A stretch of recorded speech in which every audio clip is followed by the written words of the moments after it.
जानिए Indian army में major कैसे बनते हैं। पूरा सिलेक्शन प्रोसेस, सैलरी और विस्तृत जानकारी।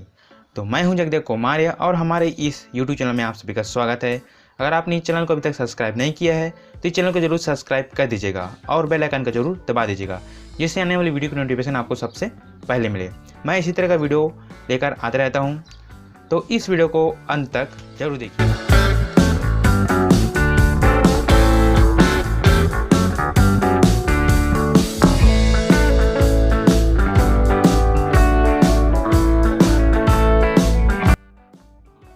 पहला पॉइंट आता है दोस्तों, इंडियन आर्मी में मेजर क्या होता है और उसके क्या क्या कार्य होते हैं।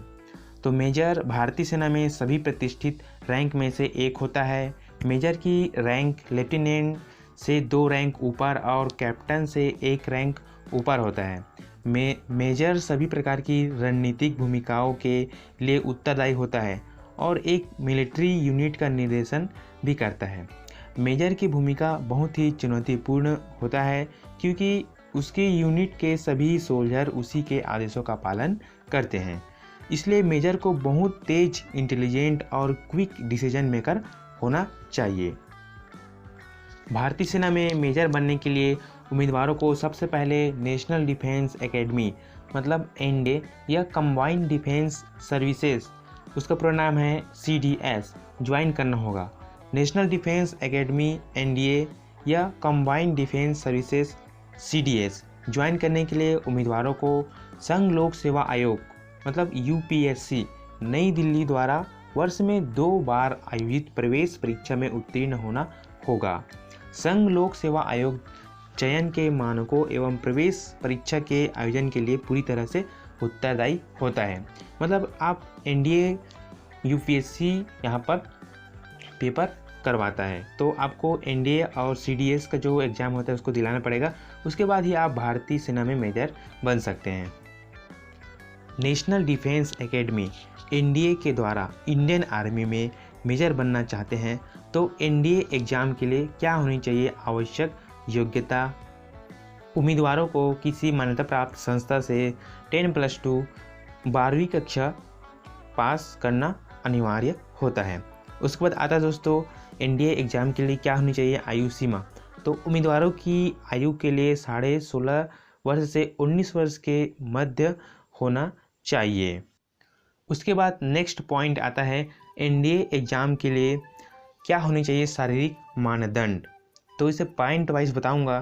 तो पहला पॉइंट है, उम्मीदवार को अच्छी शारीरिक एवं मानसिक स्थिति में और किसी भी प्रकार की बीमारी अथवा विकलांगता से मुक्त होना चाहिए, अन्यथा उसको मिलिट्री की ड्यूटी करने में बाधा आएगी। उसके बाद दूसरा पॉइंट आता है, उम्मीदवारों की शारीरिक स्थिति किसी भी प्रकार का डिफेक्ट या अंडरवेट नहीं होना चाहिए।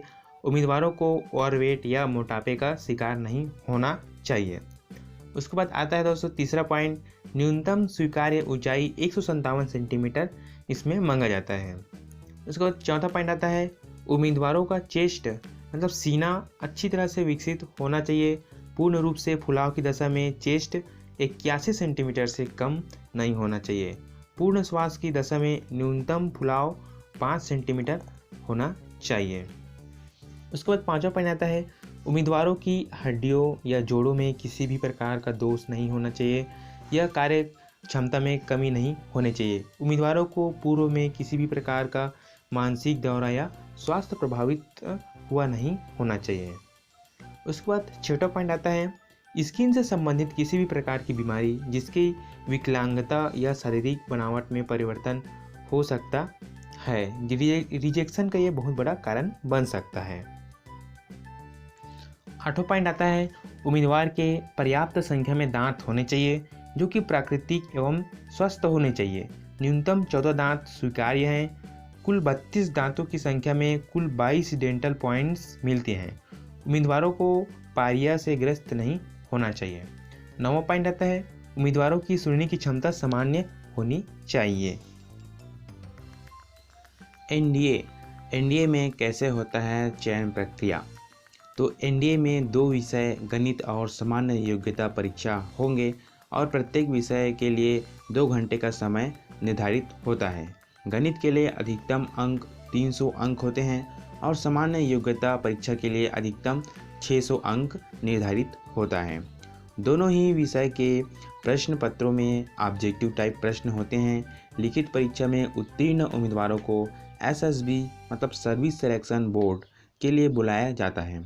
एसएसबी में 2 चरण होते हैं, पहला स्टेज फर्स्ट एवं स्टेज सेकंड। जो उम्मीदवार स्टेज फर्स्ट उत्तीर्ण होते हैं उन्हें ही स्टेज सेकंड की परीक्षा में बैठने की अनुमति दी जाती है।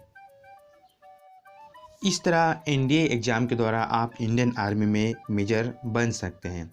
तो ये हो गया यूपीएससी का पहला एग्ज़ाम एनडीए। उसी तरह दूसरा एग्ज़ाम होता है सीडीएस। सीडीएस का पूरा नाम कंबाइंड डिफाइंड सर्विस।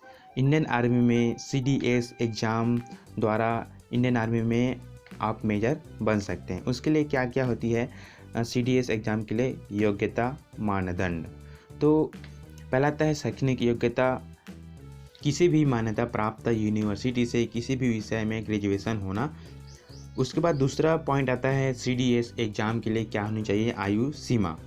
तो सीडीएस एग्ज़ाम के लिए 19 से 24 वर्ष के बीच यहाँ पर होना चाहिए।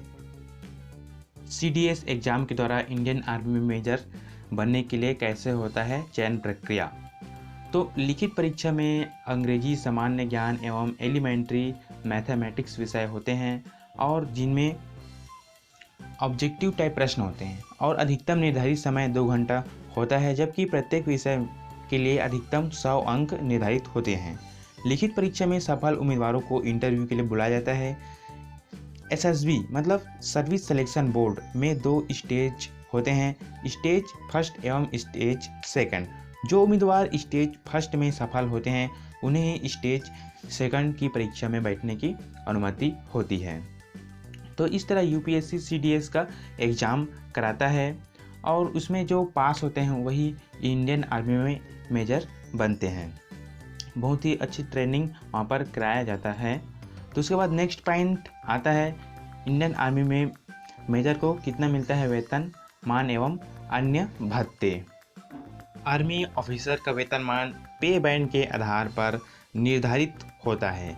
प्रत्येक कर्मचारी का वेतन पद एवं ग्रेड के अनुसार निर्धारित होता है। चूँकि मेजर उच्च स्तर का अधिकारी होता है इसलिए इसका वेतनमान 15,000 से लेकर 39,000 के मध्य होता है। इस पद के लिए ग्रेड पे रुपये 6,000 और मिलिट्री सर्विस का ग्रेड रुपये 600 रुपये होता है। मतलब यहाँ पर भत्ते अलग से दिए जाते हैं। मेजर को मिलने वाली अन्य भर्ती में transport allowances, house rate allowances और डियरनेस अलाउंसेस, टेक पे शामिल होते हैं। अलाउंस मतलब भत्ते। सभी प्रकार के भर्ती के लिए निश्चित नियम एवं शर्तें होती हैं और क्षेत्र व परिस्थिति के अनुसार अलग अलग होते हैं। मैं आशा करता हूँ दोस्तों यह वीडियो आपको अच्छा लगा होगा। अगर यह वीडियो अच्छा लगा है तो इसे लाइक ज़रूर कर दीजिएगा और इस वीडियो को अपने दोस्तों के बीच, अपने फ्रेंड्स के बीच शेयर करना ना भूलें। इस वीडियो से इंडियन आर्मी के बारे में बहुत कुछ आपको जानकारी हासिल हुआ होगा। अगर इस वीडियो से संबंधित कुछ पूछना है तो हमें कमेंट बॉक्स में ज़रूर पूछ सकते हैं। तो मिलते हैं नेक्स्ट वीडियो पे। जय हिंद, जय भारत, जय छत्तीसगढ़।